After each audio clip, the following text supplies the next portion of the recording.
Talk Climate to Me. I'm Katie.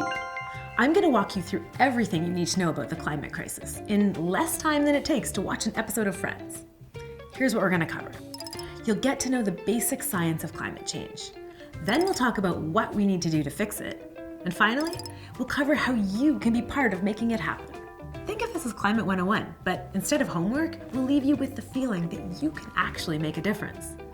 And this story might be a little different than the one you were expecting. Talk Climate to Me is designed for women. Why women, you ask? Well, here's what we know.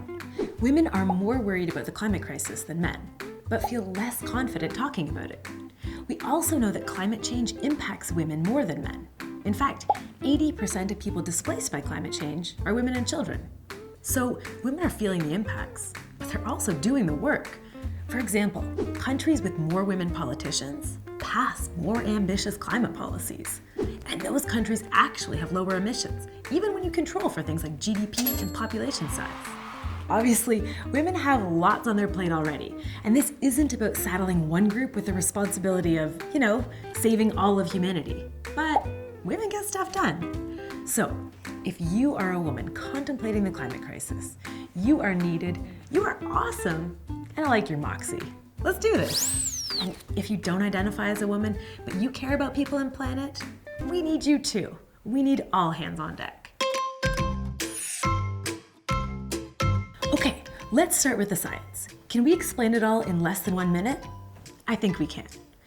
All you really need to know is that pollution is causing the planet to warm. This pollution is mainly caused by burning fossil fuels, which release carbon dioxide, or CO2, though there are a few other gases that are super bad as well, but don't get quite as much attention, like methane. Together, we refer to these pollutants as greenhouse gases, or GHGs. Releasing these GHGs into the atmosphere is forming a heat-trapping blanket around the Earth and causing the planet to heat up to dangerous levels. It's like wearing your snowsuit in a sauna and having no way to take it off. So, all this sounds like it's maybe sorta kinda pretty bad.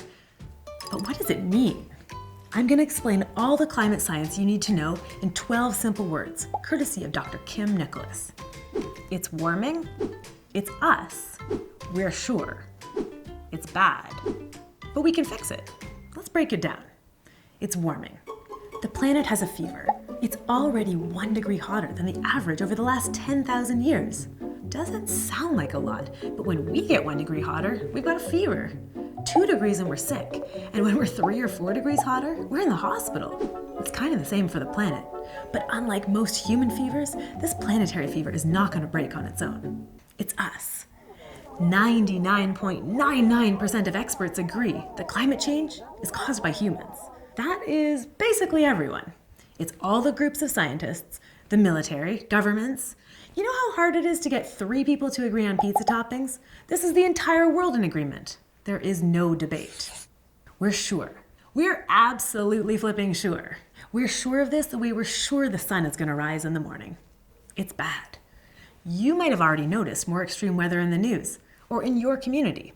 Whether it's soccer games getting flooded out, or droughts affecting food security, or wildfires destroying people's homes. Climate change is impacting what we love. Climate change is already happening, and it's going to get worse.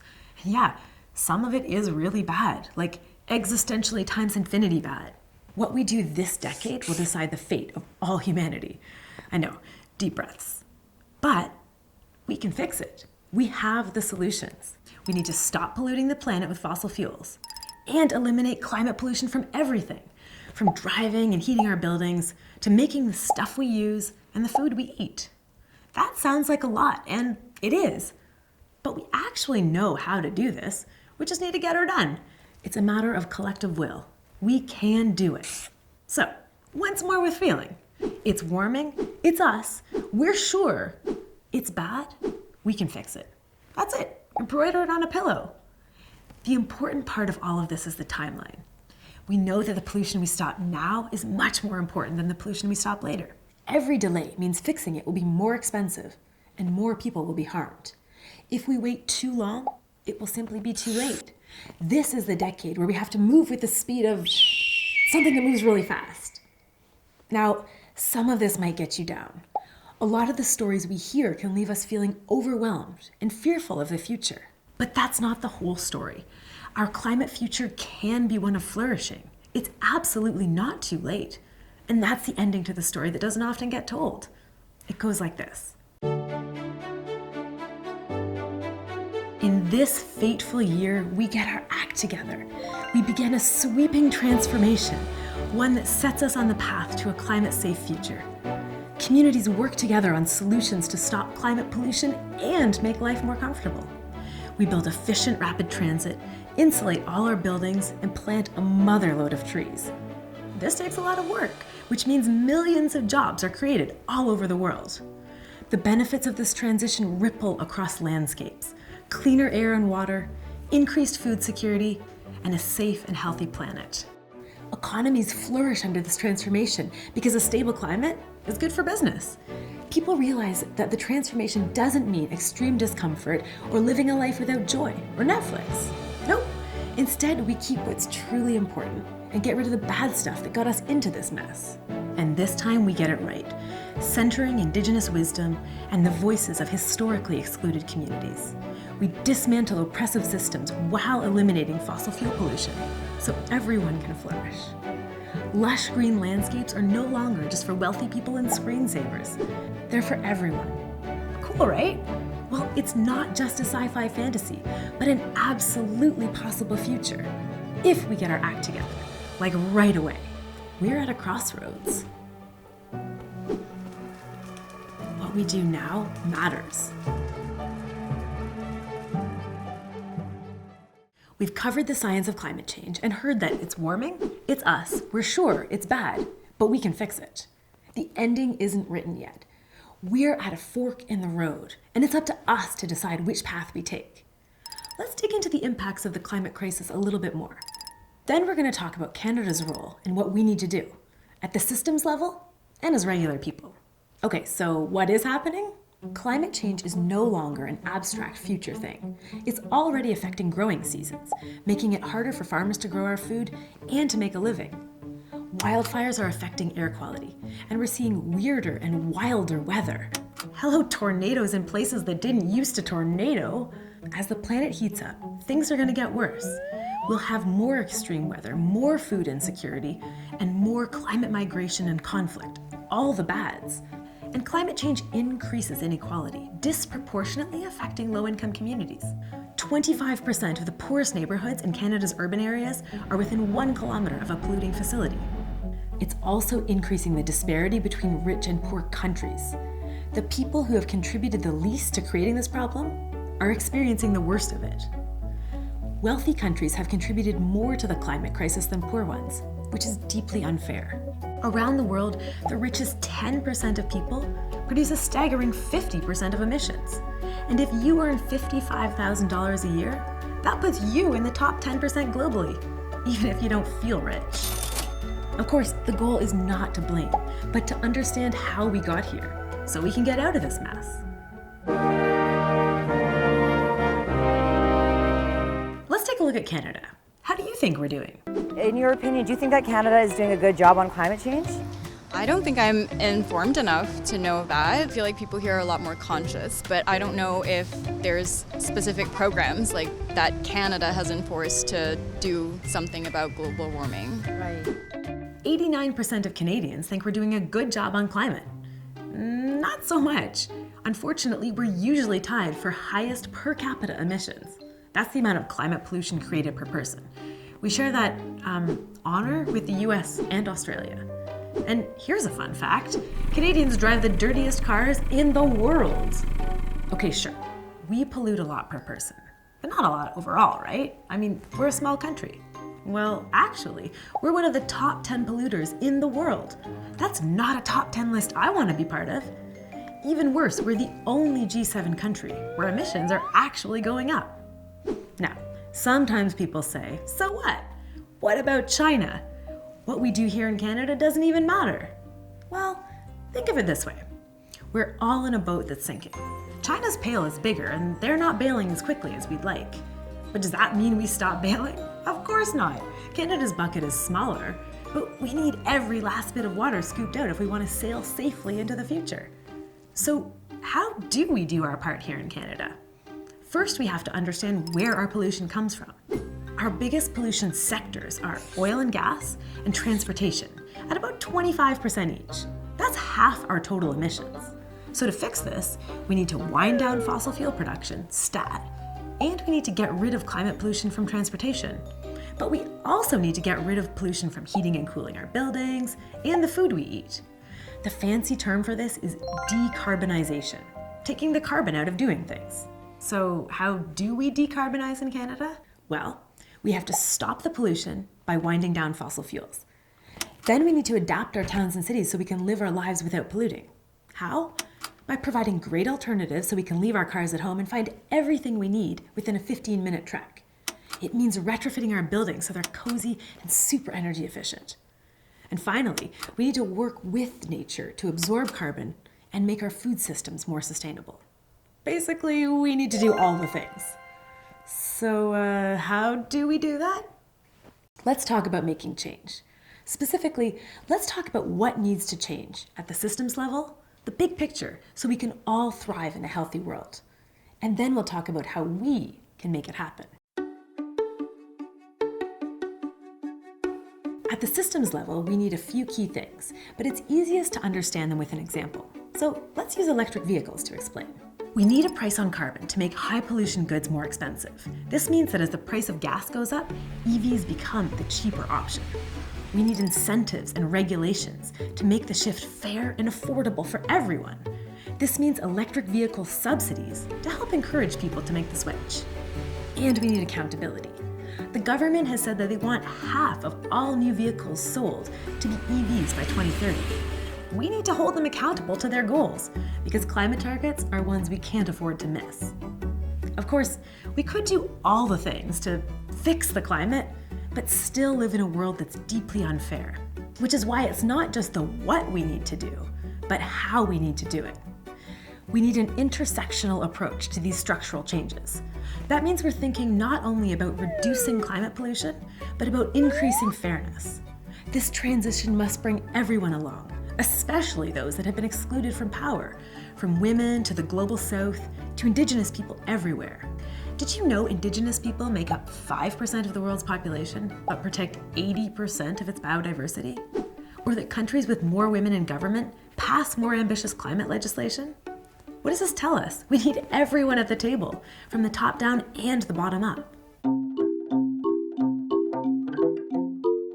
So that's the system.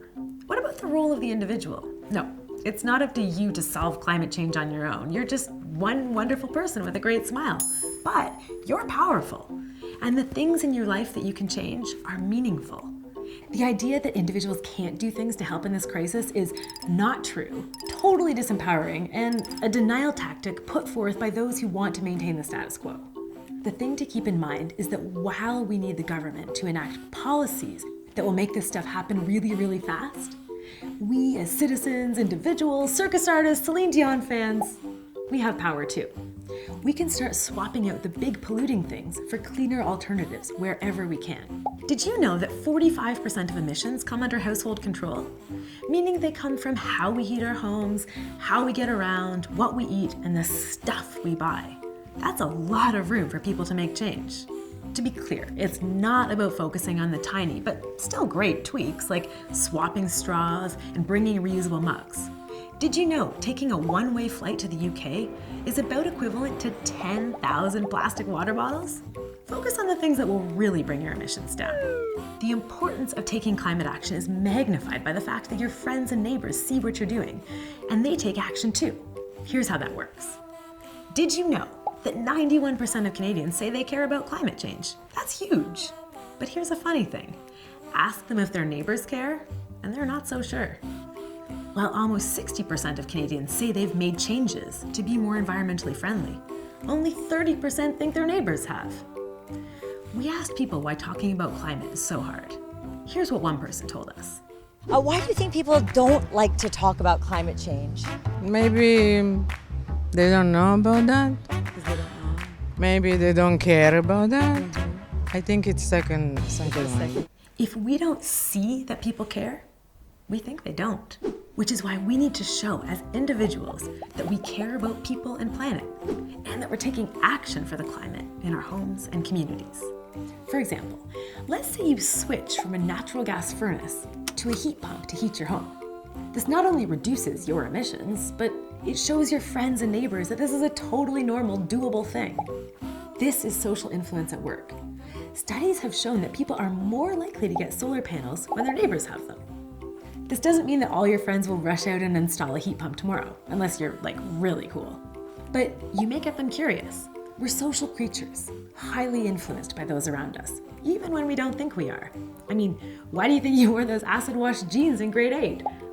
Which is why one of the most important things you can do about climate is talking about it.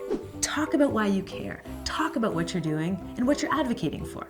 Talking about the climate crisis makes it normal, because you're a totally normal person, right? And it makes it less scary for people to share that they care too. And to be clear, when we say talk about climate, we don't mean argue about climate or even convince about climate. This isn't about trying to change your cranky neighbor's mind. It's simply about sharing that you're concerned and taking action on climate, so others will feel comfortable doing the same. Once people can verbalize that they care, they're already on their way to taking action. Okay, up to now, we've talked about why climate is threatening what we love and what we need to do to fix it, both at the level of the system and the role that each of us as individuals can play. Now the harder part. You want to do stuff, but how do you find your best climate actions? The things people tell you to do when you care about climate, turn off the lights, recycle, they feel out of proportion with the scale of the problem. These are great things, but we need lots more and bigger action now. Anyone can see this. So how do you start? Well, think of it this way. You can do stuff in your own sphere.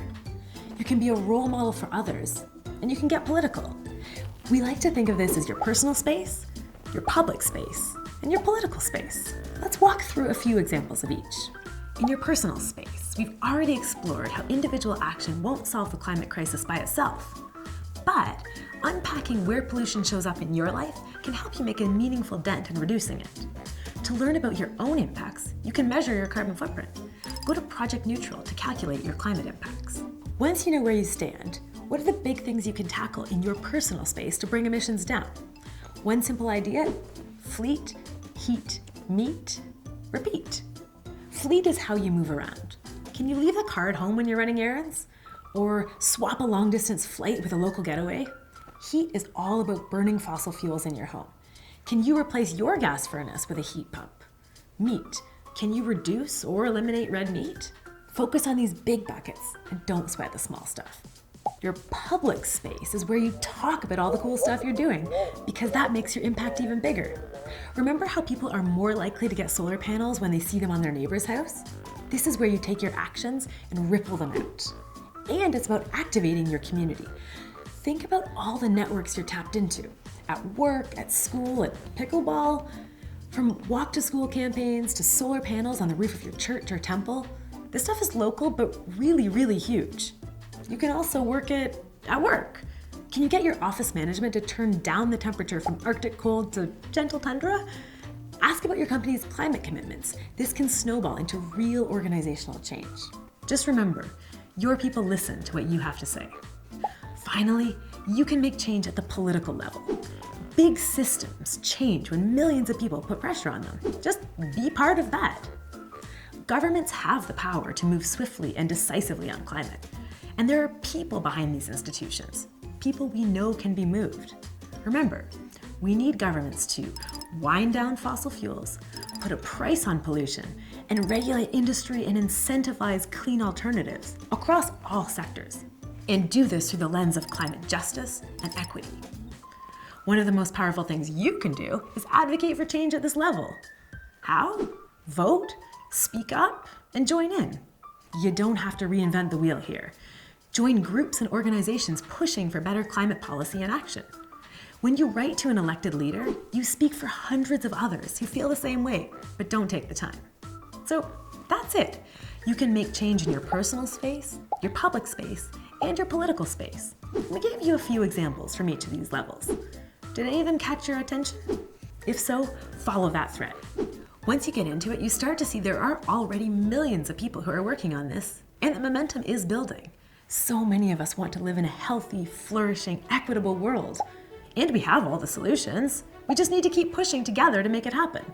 You have the power to help people see that the future is not set in stone. We can still do this. And you know what? Just doing stuff feels good. At the same time, yeah, this can seem overwhelming. So much warming, so little time. But the good news is that this is our moment to turn things around. We're alive right now to fight for the people we love and for those already experiencing climate effects. You've got the energy. Use it, my friends. We've thrown a lot at you. Here's what you really need to remember. The planet has a fever. The medicine is getting off fossil fuels. It's not too late. A beautiful future is possible. The key is to get moving right now. And bonus, you have more power than you think. Your people value your ideas and opinions and the choices that you make. So make great climate choices and watch as your friends and family join in. By watching this video, you've already taken the first step in your climate journey. We can't wait to see where you go from here. You're thinking, Katie, that was great, but I need even more information. We've got you covered. Head on over to talkclimatetome.ca for videos, posts, stats, climate information of all kinds to answer all of your questions. You can also sign up for the full, free, unscary, and super fun Talk Climate to Me course right over there.